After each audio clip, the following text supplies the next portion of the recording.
नमस्कार दोस्तों।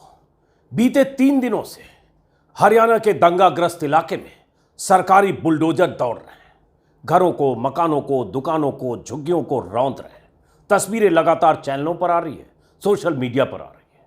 देश की बहुत बड़ी आबादी को लग रहा होगा कि कैसे खट्टर सरकार ने दंगाइयों के हौसले को बुलडोजर से रौंद दिया, उनके घरों को, उनके दुकानों को जमींदोज कर दिया। लेकिन दरअसल इसकी आड़ में एक किस्म की सियासत हो रही है। एक धर्म विशेष को टारगेट किया जा रहा है और जो घर, मकान, दुकान, झुग्गियां एक धर्म विशेष के लोगों के हैं, सिर्फ उनके घरों पर बुलडोजर चल रहे हैं। और इसके बीच इस तरह की कुछ पंचायतें भी हो रही है। वो पंचायतें, जिस पंचायतों में जो लोग भाषण दे रहे हैं वो सीधे सीधे हेट स्पीच है। एक धर्म विशेष के खिलाफ सीधे सीधे उन्हें निशाने पर बनाया जा रहा है और उनके सामूहिक बहिष्कार की बात की जा रही है और खुलेआम डंके की चोट पर। सुप्रीम कोर्ट कह चुका है कि हेट स्पीच किसी भी सूरत में नहीं होनी चाहिए। लेकिन उसी हरियाणा के उसी दंगा पीड़ित इलाके में जहां बुलडोजर मुस्लिमों के घरों, मकानों, दुकानों, झुग्गियों पर दौड़ रहे हैं, वहां यह पंचायत हो रही है। आज के 2 अखबारों की खबरें आपको बताता हूं और कुछ वीडियो भी, और समझिए कि कैसे दंगा होने के बाद पहले तो दंगा को रोकने में नाकाम रही सरकार और पुलिस, अब जब दंगा हो गया, 6-7 लोगों की हत्याएं हो गई, तब उसमें कैसे राजनीति की जा रही है और कैसे एक तबके को बेलगाम छोड़ा जा रहा है और एक समुदाय को निशाना बनाया जा रहा है। क्यों कह रहा हूं, गौर से सुनेंगे, आप भी समझेंगे। ये 2 अखबारों की हेडलाइन है।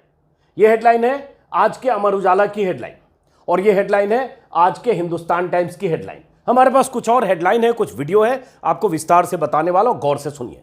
क्या है इसमें खबर? इमाम की हत्या के आरोपियों के नाम एफआईआर से हटाने का अल्टीमेटम। एक इमाम की हत्या हुई थी गुरुग्राम में, आपको पता होगा। मस्जिद में घुसकर 40-50-100 लोगों की दंगाइयों की भीड़ ने मस्जिद में तोड़फोड़ की, उत्पात मचा और इमाम को इतना पीटा कि उसकी मौत हो गई। लेकिन इमाम की हत्या में जो आरोपी हैं, जिनके खिलाफ एफआईआर दर्ज हुई है, जाहिर वो हिंदुत्ववादी संगठनों के लोग हैं, बजरंग दल के लोग होंगे या जिस भी संगठन के लोग हैं, उनके नाम एफआईआर से हटाने के लिए अल्टीमेटम दिया गया है। बाकायदा गुरुग्राम में एक सर्व समाज पंचायत बुलाकर, और कहा क्या गया है? कहा यह गया है कि 7 दिन में गिरफ्तार आरोपियों को नहीं छोड़ने पर चक्का जाम की चेतावनी। और यह डंके की चोट पर उसी गुरुग्राम में जहां 3 दिन से बुलडोजर दौड़ रहे हैं और वो तस्वीरें चैनलों पर दिखाई जा रही है और ऐसा ही माहौल बनाया जा रहा है कि दंगाइयों के साथ कितनी सख्ती से खट्टर सरकार काम कर रही है। जो मकान, दुकान, झुग्गियां गिराई जा रही हैं उसे इलीगल कहा जा रहा है, इंक्रोचमेंट कहा जा रहा है, अवैध कहा जा रहा है। लेकिन उसमें 30 साल, 20 साल, 15 साल से बने मकान, होटल या घर कुछ भी हैं। सवाल ये उठता आज क्यों हो रहा है, लेकिन उस पर आगे। अब ये पंचायत में हुआ क्या है? इस पंचायत में हुआ है कि सेक्टर 57 में नायब इमाम की हत्या के आरोपियों पर एफआईआर और पुलिस कार्रवाई की बात हो रही है। उसको लेकर तिगरा गांव में एक पंचायत हुई। 100 गांव के 1500 से ज्यादा लोग शामिल हुए। इसको गौर से सुनिए। और इसमें शामिल नेता, कुछ सरपंच नेता टाइप के लोग इसमें शामिल हुए और इन्होंने चेतावनी दी है कि गिरफ्तार आरोपियों को जल्द छोड़ दें, नहीं तो हम चक्का जाम करेंगे। और इसमें यह भी कहा है कि युवकों को पकड़ने के लिए पुलिस गांव में जाएगी तो हम विरोध करेंगे। अब देखिए इनके हौसले कि जो इमाम के कत्ल के आरोपी हैं, जो दंगाई, उनके बारे में कह रहे हैं कि अगर उन्हें पुलिस पकड़ने जाएगी तो हम पुलिस का विरोध करेंगे। पंचायत के दौरान इस बात का फैसला लिया गया कि मामले में किसी भी आरोपी को दबोचने के लिए कोई भी पुलिसकर्मी किसी भी गांव में नहीं घुसेगा। अगर पुलिस गांव में जाती है तो उसका विरोध किया जाएगा। अगर पुलिस मुकदमे के नाम पर किसी को परेशान करती है तो उसका खामियाजा भुगतना पड़ेगा पुलिस को, खट्टर सरकार को। लेकिन वही बुलडोजर दौड़ रहा है और रोती बिलखती तस्वीरें बुजुर्ग महिलाओं की, 70 साल 80 साल के बुजुर्ग की, बच्चों की तस्वीरें आ रही है, जिनका कसूर है या नहीं कुछ पता नहीं, लेकिन बुलडोजर चल रहा है। और सबको यह तसल्ली हो रही है, बहुत सारे मीडिया के लोगों को, कि बुलडोजर चल रहा है उनके घरों पर जो दंगाई हैं। लेकिन ये इमाम की भी तो किसी ने हत्या की। हिंदुत्ववादी संगठनों के हाथों में हथियार थे, मंदिर परिसर से भी गोलियां चल रही थी, बाहर से भी हथियारबंद दस्ते गोलियां चला रहे थे, उनके हाथ में हथियार थे। और यह बात गुरुग्राम के बीजेपी सांसद, केंद्र में मंत्री राव इंद्रजीत सिंह कह चुके हैं, मैं वीडियो में बता चुका हूं। लेकिन अब ये जो खुलेआम धमकी दे रहे हैं, क्या इन लोगों ने कहा यह भी सुनिए। इन्होंने एक कमेटी भी बना दी और उसके बाद कहा है, एक और बात कही है, कहा है कि कि सेक्टर 57 से धार्मिक स्थल को हटाने की मांग प्रशासन से की गई। मुस्लिम किराएदार, अब ये देखिए ये कितनी अहम बात है, और यही देश में एक ऐसा माहौल बनाने की कोशिश हो रही है। इसलिए मैं कह रहा हूं कि दरअसल दंगे की आड़ में एक किस्म की राजनीति भी होती है, और मकसद ये होता है कि एक दल को फायदा हो, एक पक्ष निशाने पर रहे, एक धर्म के लोग निशाने पर है। इसमें है महापंचायत में लिए गए फैसला ले लिया महापंचायत ने, और महापंचायत जो हुई उसकी भी कहानी है। उसे अनुमति नहीं थी, 144 लागू है, पुलिस को खुफिया सूचना थी कि इस पंचायत में हेट स्पीच होने वाली है, उसके बाद भी हो गई। क्या इस पंचायत में जो लोग शामिल हुए हेट स्पीच दी, उनके घरों पर भी बुलडोजर चलेंगे? क्योंकि सुप्रीम कोर्ट कह चुका है, वो भी आगे बताऊं। बहरहाल इसमें फैसला ये हुआ कि सेक्टर 57 से धार्मिक स्थल को हटाने की मांग प्रशासन से की जाएगी। धार्मिक स्थल मतलब एक धर्म विशेष के धार्मिक स्थल। मुस्लिम किराएदार अपने घरों में नहीं रखने का लोगों से किया आह्वान। मतलब मुस्लिम किराएदार हैं तो घर में न रखिए। ऐसे कई वीडियो वायरल हो रहे हैं जिसमें कहा जा रहा है कि आपके दुकान में या मकान में कोई मुस्लिम किराएदार है, तुरंत वहां से बाहर करो। मुस्लिम की रेहड़ी खोमचे मत लगने दो, ठेला तक मत लगने दो, उनको किसी तरह के रोजगार में आपने रखा है तो उसे बाहर करो। ये चेतावनी के साथ छोटे छोटे वीडियो वायरल हो रहे हैं, लेकिन यहां तो बाकायदा खबर है और बाकायदा ऐलान किया। मुस्लिम दुकानदारों से कोई सामान नहीं खरीदने का भी किया गया ऐलान। ये फैसला हुआ है एक पंचायत में। इस पंचायत का वीडियो भी मेरे पास आया है, वो मैं दिखाता हूं। और सबसे बड़ी बात यही है कि ये उसी दंगा पीड़ित इलाके में हो रहा है जिस दंगा पीड़ित इलाके में बुलडोजर चल रहा है। अब इसमें यह भी खबर है कि पुलिस के हवाले से यहां खबर है, पुलिस वाले ने, किसी पुलिस अधिकारी ने कहा है, इसको मैं आपको थोड़ा सा इनलार्ज करता हूं। हिंदुस्तान टाइम्स के हवाले से खबर बता रहा हूं। किसी पुलिस अधिकारी के हवाले से ये खबर है जो गुड़गांव के हैं, उनके हवाले से है, जिसमें कहा है उन्होंने कि no permission was sought for this mahapanchayat. I am in touch with police, relevant action will be taken for violation of section 144। ये जो गुरुग्राम के डीसी हैं निशांत कुमार यादव, उन्होंने कहा कि इस महापंचायत के लिए कोई परमिशन नहीं ली गई थी। बिना परमिशन के महापंचायत हुई, और महापंचायत में हेट स्पीच, मुसलमानों को घर में मत रहने दो, किराएदार मत रहने दो, दुकान से कोई सामान मत खरीदो, सामूहिक बहिष्कार करो, यह अपील हुई। और यहां कहा गया है, जो लोग उसमें शामिल हैं उनके हवाले से कहा गया है कि बहुत सारे मुस्लिम यहां काम के लिए आते हैं, गुरुग्राम में सब्जी बेचते हैं, वेंडर का काम करते हैं, मशीन बनाने का काम करते हैं, कैब ड्राइवर हैं। उन सब लोगों को हमने पहले सपोर्ट किया, लेकिन अब हम चाहते हैं कि वो सब लोग यहां से, उनका काम खत्म हो या जाए, इस तरह की बात की जा रही है। यहां तक कहा जा रहा है कि जो आपने घरों में, अगर आपने मेड रखा है, हाउस हेल्प रखा है, मुस्लिम है, तो उन्हें वहां से हटाइए। और साथ में जो लोग शामिल हुए वो कह रहे हैं कि हमें सबूत चाहिए कि इमाम की हत्या जिन्होंने की, जिन्हें पकड़ा गया, उनके खिलाफ क्या सबूत हैं। तो भाई जिनके घरों पे बुलडोजर दौड़ रहा है उनके खिलाफ पुलिस के पास अभी क्या सबूत है कोई नहीं जानता। इमाम की हत्या हुई, 40 से 100 लोग उस मस्जिद में गए, वहां आपको सबूत चाहिए, और सबूत चाहिए पंचायत के लोगों को, क्योंकि सरकार अपनी है, हिंदुत्ववादी संगठन है, कोई वीएचपी से जुड़ा है, कोई बजरंग दल से जुड़ा है, कोई किसी तरह की हिंदू वाहिनी से जुड़ा है। इसलिए सरेआम डंके की चोट पर महापंचायत कर रहा है। तब जब 144 धारा लगी है, उसमें से दर्जनों लोगों को गिरफ्तारी हो जानी चाहिए, और सुप्रीम कोर्ट के निर्देश के मुताबिक उनके खिलाफ मुकदमा दर्ज होना चाहिए। लेकिन होगा क्या कहा जा रहा था पंचायत में? पहले हमारे माता पिता फसल बो के एक घर में एक थाली में रोटी खा लेते थे भाई। तो मेरा निवेदन ये है भाई कि इन किराएदारों को मत दो, मीट मच्छी की दुकान जैसे तिगरा में घुसे हम भाई, ऐसे मुसलमानों को मत दे, भूखे रह लेंगे, लेकिन इनका पैसा हमारा पैसा इनके पास आता है, इनसे हम ले। तो भाई हाथ जोड़ के निवेदन है सभी ग्रामीण वासियों से, जो यहाँ गुड़गांव के कोई भी आए हो, जैसे मैं काटीपुर से आया हूँ भाई, मैं भी अपने गांव वालों से निवेदन करूंगा, हाथ जोड़ के सबके आधार कार्ड देखो, जो मुसलमान हो उसको अपना मकान, कोई भी जमीन मत दो। और जो हमारे हिंदू भाई हैं, जो हमारे कोई भी मुसलमान है, मकान मत दो, जमीन मत दो, उनके यहां से सामान मत खरीदो। ये अपील ऐसी महापंचायत से की जा रही है, और ये कोई पहली बार नहीं हुआ है, ये दिल्ली में भी हो चुका है। दिल्ली के सांसद प्रवेश वर्मा कर चुके हैं सामूहिक बहिष्कार की बात। इसलिए मैं कहता हूं, जब प्रधानमंत्री मोदी सर्वधर्म समभाव की बात करते हैं, बहुत अच्छी अच्छी बातें करते हैं, उन्हीं के समर्थकों के जत्थे। एक और वीडियो है, इससे आपको पता चलेगा कि वहां लोग कौन कौन थे। ये देखिए।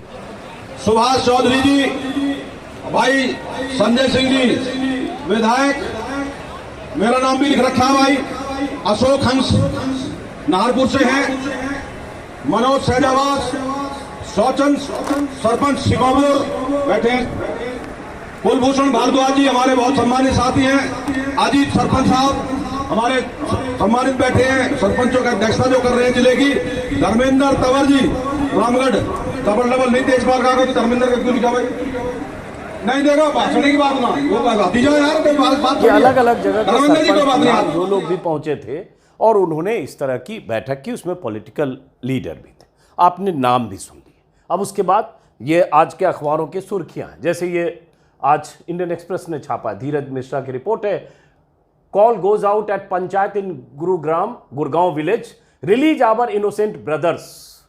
वो इनोसेंट हैं जिन्होंने एक इमाम की मस्जिद में घुसकर हत्या कर दी, वो इनोसेंट ब्रदर्स हैं पंचायत वालों के, लेकिन जिनके घरों पर, दुकानों पर, मकानों पर, झुग्गियों पर बुलडोजर चल रहे हैं, वो सब के सब दंगा, ये फैसला हो गया, जांच हो गई, चार्जशीट दाखिल हो गई, अदालत ने कह दिया सबके मकान दुकान सबको गिरा दो, क्योंकि वो मुस्लिम है, क्योंकि उनकी आवाज उठ नहीं सकती, क्योंकि वो आपके लिए वोट बैंक नहीं है, क्योंकि आप उनको जितना बुलडोज करेंगे उतना दूसरा पक्ष आप ध्रुवीकरण करेंगे, वही कोशिश हो रही है। उस कोशिश का शिकार वो गरीब आदमी बन रहा है जो रोजी रोटी चला रहा था, जो 20-25 साल से कहीं झुग्गी में, कहीं स्लम में रहकर किसी अपार्टमेंट में नौकरी करता था, चाहे ड्राइवर की, चाहे धोबी की, चाहे हाउस हेल्प की, चाहे किसी भी तरह की, या छोटे मोटे किसी तरह के काम करता था, छोटा सा ठिया खोमचा लगाकर। अचानक आप सबको गिरा रहे हैं बिना जांच के, क्योंकि एक ही चीज देख रहे हैं कि वो किसका घर है, वहां कौन रहता है, वो किसकी दुकान है, वो किसका मकान है, वो झुग्गी किसकी है, वो किसके नाम से है, वो रहने वाला का नाम क्या है। जाहिर है आप मतलब समझ रहे होंगे। यह आज द टेलीग्राफ ने छापा है। और देश ऐसे दौर में है कि मीडिया का बड़ा तबका, बार बार बोलता हूं, चैनल पर तो ऐसी बात होगी नहीं, बयान 2-3 भले आ सकते हैं। ये द टेलीग्राफ की एक हेडलाइन है जिसने द टेलीग्राफ ने आज छापा है कि सीपीआई की पॉलिटिकल टीम गई थी, सीपीआई की नेताओं की टीम, पॉलिटिकल टीम क्या, सीपीआई के नेताओं की टीम गई थी जिन्होंने जो वहां ऑब्जर्व किया, जो देखा कि ऑफिशियल सील ऑन हेट, इसमें एक सरपंच हैं ग्राम पंचायत के जैनाबाद के, उन सरपंच भावना नाम है शायद इनका, हाँ भावना यादव, इनके हवाले से एक चिट्ठी है जिस चिट्ठी में इसी तरह की बात की गई है, मुस्लिमों के बहिष्कार की कहें या उनको जिम्मेदार ठहराते हुए उनसे दूर रहने की, इस तरह की बात इस चिट्ठी में। चिट्ठी के टेक्स्ट को, मजमून को मैं पढ़ नहीं पा रहा हूँ, लेकिन इसका मतलब यही है कि इनसे किसी तरह की बिजनेस ना करें, ये अगर खोमचे रेहड़ी वाले हैं इनसे सामान ना खरीदें, इस तरह की चिट्ठी लिखी गई है। और ये द टेलीग्राफ ने आपको छापा है, उनके उस जो सरपंच हैं, उनके जो कोई करीबी हैं, उनके रिलेटिव हैं, उनके हवाले से खबर कंफर्म भी की गई। तो ये द टेलीग्राफ की खबर है। उसके बाद दूसरी खबर मिड डे के हवाले से है कि कैसे एक धर्म विशेष को टारगेट किया जा रहा है, वाई ओनली मुस्लिम्स। ये मिड डे की मुंबई की खबर है जिसमें यही बताया गया है कि कैसे बुलडोजर उन्हीं घरों पर चल रहे हैं जो मुस्लिम्स के घर हैं। उसी में नीचे किसी रहने वाले का बयान भी है जिसमें यही कह रहा है कि टारगेट किया जा रहा है। तो अब सवाल उठता है, एक तरह से टारगेटेड, ये भी महापंचायत 6 release of youths held for clerics murder, इमाम की हत्या के आरोपियों को रिहा करो, ये स्थिति है। और ये स्थिति तब है जब सुप्रीम कोर्ट ने अभी मेरे ख्याल से 4 या 5 दिन पहले भी हेट स्पीच को लेकर नूह के मामले में ही कुछ लोग याचिकाकर्ता सुप्रीम कोर्ट गए थे, तब सुप्रीम कोर्ट ने कहा था सरकार सुनिश्चित करे कि ना हिंसा हो ना हेट स्पीच, और ये हेट स्पीच ही है। और वो वीडियो वायरल हो रहे हैं जिसमें लाउड स्पीकर से ऐलान किया जा रहा है अलग अलग इलाकों में कि मुसलमानों को घर मत दो, मुसलमानों को भगाओ, उनसे सामान लेना बंद करो। किसकी सजा किसको देंगे? जो आरोपी है, जिसने दंगे किए, जिसने पत्थर बरसाए, जिसने गोलियां चलाई, जिसने हथियार चलाए, जिसने हत्याएं की, उन सबको सलाखों के पीछे होना चाहिए। लेकिन सबको शब्द पर गौर करिएगा, सबको सलाखों के पीछे होने चाहिए, गौर करने की बात है। सबको मतलब ऐसे लोग जो थे, एक पक्ष के लोग जो हथियार बंद थे, जो गोलियां चला रहे थे, जिनके वीडियो हैं, जिनको ऑडियो हैं, जिनकी तस्वीरें हैं और वो लगातार वायरल हैं, उन सब के खिलाफ भी कार्रवाई होनी चाहिए। हुई तो नतीजा यह है, कह रहे हैं हम चक्का जाम करेंगे। अगर 7 दिन में एक मियाद भी दे दी, अल्टीमेटम 7 दिन में गिरफ्तार आरोपियों को नहीं छोड़ा तो हम चक्का जाम करेंगे, मुकदमे से उनके नाम सबके हटाए जाएं। उसके बाद इसी में खबर अमर उजाला में ही देख रहा था, सामान हिंदू दुकानदारों से खरीदना है, चाहे वो 5 रुपया महंगा क्यों ना हो। इस तरह के भाषण बहुत सारे लोग वहां जाकर ये दे रहे हैं। क्या मतलब है इसका? क्या मतलब है? और किसकी नाकामी है अगर ऐसी पंचायतें हो रही है सुप्रीम कोर्ट के निर्देश के बाद हेट स्पीच वाली, या जानबूझकर शह दिया जा रहा है ताकि ध्रुवीकरण हो? मैं तो यही मानूंगा जानबूझकर ऐसी स्थिति पैदा हो रही है, ध्रुवीकरण हो, हरियाणा में ऐसा माहौल बने, उसका असर देश के बाकी हिस्सों में भी होगा। बीजेपी के नेता बयान देंगे, 4 महीने बाद राज्यों के चुनाव, 9 महीने बाद, 8 महीने बाद लोकसभा चुनाव। कहीं उसी की पूर्व पीठिका तो नहीं है, ये उसकी पटकथा तो नहीं लिखी जा रही है। लेकिन ये सिर्फ सवाल है जो हम लोग पूछते रहते हैं, जो नक्कार खाने में तूती की आवाज। सुप्रीम कोर्ट ने पहले भी कहा, बार बार कहा है सुप्रीम कोर्ट ने, मेरे ख्याल से 4 महीने पहले, 3 महीने पहले, 28 अप्रैल को भी सुप्रीम कोर्ट में हेट स्पीच के मामले पर में सुनवाई थी। तब भी सुप्रीम कोर्ट का कहना था कि हेट स्पीच में बिना शिकायत एफआईआर दर्ज करें। सभी राज्यों को सुप्रीम कोर्ट ने निर्देश दिया, यह कहा कि देरी हुई तो कंटेम्प्ट ऑफ कोर्ट माना जाएगा। यह सुप्रीम कोर्ट का कहना है, कंटेम्प्ट ऑफ कोर्ट। स्क्रीन पर आप देख पा रहे हैं, हेट स्पीच में बिना शिकायत दर्ज करें, बिना शिकायत एफआईआर दर्ज करें, देरी हुई तो कंटेम्प्ट ऑफ कोर्ट माना जाएगा। धर्म के नाम पर हम कहां पहुंच गए, दुखद, ये सुप्रीम कोर्ट ने कहा। और विस्तार से सुप्रीम कोर्ट ने राज्यों को निर्देशित करते हुए, चूंकि हेट स्पीच का मामला था, दिल्ली और आसपास धर्म संसद हुई थी जिसमें मरने मारने की बात की गई थी, मुसलमानों के नरसंहार तक की बात की गई थी। उसी के बाद सुप्रीम कोर्ट ने सख्त तेवर दिखाए थे और अदालत ने कहा था हेट स्पीच एक गंभीर अपराध है जो देश के धर्मनिरपेक्ष ताने बाने को प्रभावित करता है। जस्टिस जोसेफ और जस्टिस नागरत्ना की बेंच ने इस दौरान यह भी कहा था, हम धर्म के नाम पर कहां पहुंच गए। और कोर्ट ने यह भी कहा कि ऐसे मामलों में कार्रवाई करते हुए बयान देने वाले के धर्म की परवाह नहीं होनी चाहिए, तभी हम धर्मनिरपेक्ष देश की अवधारणा को जिंदा कर सकते हैं। और उसके बाद सुप्रीम कोर्ट ने राज्यों को निर्देश दिया था, लेकिन उसके बाद क्या हुआ? उस निर्देश का जो एक लाइन का सुप्रीम कोर्ट का यह कहना काफी है कि सभी राज्यों को निर्देश, देरी हुई तो कंटेम्प्ट ऑफ कोर्ट माना जाएगा, हेट स्पीच बिना शिकायत एफआईआर दर्ज करें। तो क्या गुरुग्राम के डीसी को, गुरुग्राम के एसपी को यह दिख नहीं रहा है कि हेट स्पीच है?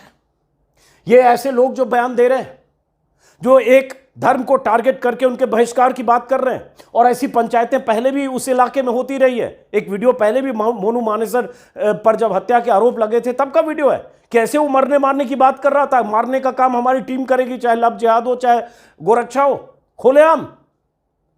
तो ये सब खुलेआम होता है, लेकिन बुलडोजर चुनिंदा लोगों पर चलता है, चुनिंदा लोगों के घरों तक चलता है। देश ऐसे दौर में, न्यू इंडिया, प्रधानमंत्री मोदी के सपनों का भारत, जिस सपनों के भारत में एक पक्ष पीड़ित होता है हमेशा, दूसरा पक्ष इस तरह से बुलंदी के साथ हेट स्पीच देकर भी उसके खिलाफ कार्रवाई नहीं होती है, इस बात का उसे एहसास होता है। एहसास नहीं हो तो क्या मजाल है कि कोई दूसरे धर्म के लोग ऐसे जुट जाएं और कहें कि अगर आपने फला के हत्यारों को नहीं छोड़ा 7 दिन में तो हम चक्का जाम कर देंगे। कर सकता है क्या? आखिर में फिर रिपीट कर रहा हूं, जो भी दंगाई है, चाहे हिंदू हो चाहे मुसलमान हो, मंदिर को चारों तरफ से घेर के जिन्होंने गोलियां चलाई, पहाड़ियों से गोलियां चलाई, सबको सलाखों के पीछे भेजा जाना चाहिए। लेकिन मंदिर में रहकर जिन्होंने गोलियां चलाई, मंदिर में जाते वक्त जो हथियारबंद दस्ते थे, उन गाड़ियों के काफिले में, धर्म यात्रा के काफिले में जिनके पास हथियार थे, जिनके मंसूबे ठीक नहीं थे, जिन पर मोदी सरकार के केंद्रीय मंत्री राव इंद्रजीत सिंह ने कहा कि धार्मिक यात्रा में हथियार लेकर लोग क्यों गए। दुष्यंत चौटाला जो डिप्टी सीएम है, उन्होंने कहा भीड़ के बारे में जानकारी आयोजकों ने नहीं दी। और पुलिस ने तो कोई इंतजाम ही नहीं किए, उन सब की कोई जवाबदेही नहीं, उन सब के खिलाफ कोई कार्रवाई नहीं। वो तस्वीरें, वो वीडियो जो हमने देखे, जो भगवा साफा लगाए हुए 50 सैकड़ों लड़के सड़क पर दौड़ रहे हैं, पत्थर फेंक रहे हैं, और उसके बाद कैमरामैन को भी डांट रहे हैं, भगा रहे हैं, कैमरा बंद करा रहे हैं। क्या गिरफ्तारी हो गई सबकी? फिलहाल इस आक्रोश के साथ कि जो भी गुनहगार हो, जो भी दंगाई हो, सबके खिलाफ कार्रवाई करिए, लेकिन सेलेक्टिव होकर नहीं कि बुलडोजर लेकर निकल पड़िए, नाम की पहचान करिए और कहिए इलीगल है, हम गिरा रहे हैं। अगर इलीगल है तो 20 साल, 30 साल, 25 साल से वो बना कैसे? आज ही दिखा और दिखा तो इलीगल क्या आपको एक धर्म विशेष के लोगों का दिख रहा है? उससे 100, 200, 500 मीटर, 1 किलोमीटर के दायरे में और 200 घर होंगे, वो भी इलीगल है। क्या आपने पैमाश कर ली? क्या नगर निगम या लोकल अथॉरिटीज ने चेक कर लिया कि इस इलाके में 1 किलोमीटर के रोड में 400 इलीगल घर, मकान, दुकान, झोपड़ी, झुग्गी जो भी है सबको हम गिरा रहे हैं, चाहे उसमें हिंदू का हो, चाहे मुसलमान का हो, चाहे राम का हो, चाहे रहीम को, हो रहा है क्या? चेक करिएगा।